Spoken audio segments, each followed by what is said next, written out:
Autostart in movimento per la settima, una bella corsa di CD per cavalli anziani, 8 al via, 1 Estalba Pax, 2 Zeno Tab, 3 Fortana Sì, 4 Darwi Wise L, 5 Catmandicelle, 6 Estasi di No, 7 Speranza SSG, 8 San Donato.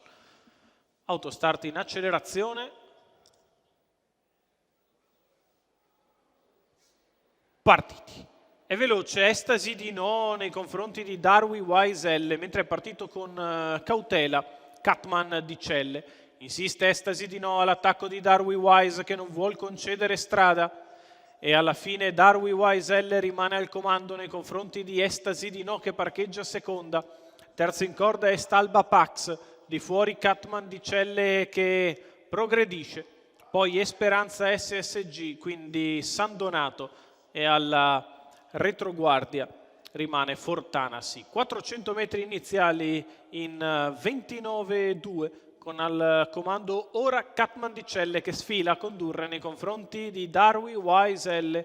Poi Estasi di No che precede Estalba Pax, quindi Esperanza SSG, San Donato e alla retroguardia Fortana Sì precede Zenotab che aveva sbagliato dietro la macchina. Si completano i primi 800 metri di corsa con la mossa esterna da parte di San Donato, 58 per i primi 800 di gara e in vantaggio Catmandicelle nei confronti di Darwi Wise L. San Donato risale all'esterno trascinandosi Esperanza SSG al chilometro in 1,13. In vantaggio Catman, di fuori San Donato, in corda Darwi Wise che precede Estasi di No, poi Esperanza SSG a 400 metri dalla conclusione.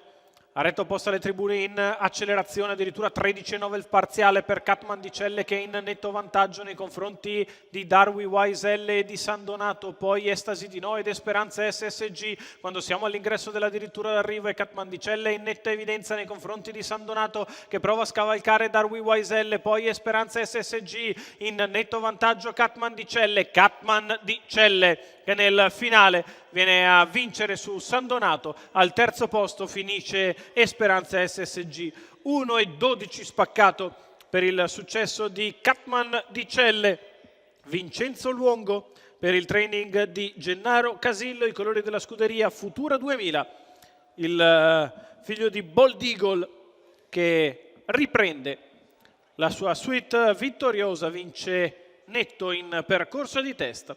Al secondo molto bene San Donato, al terzo Esperanza SSG.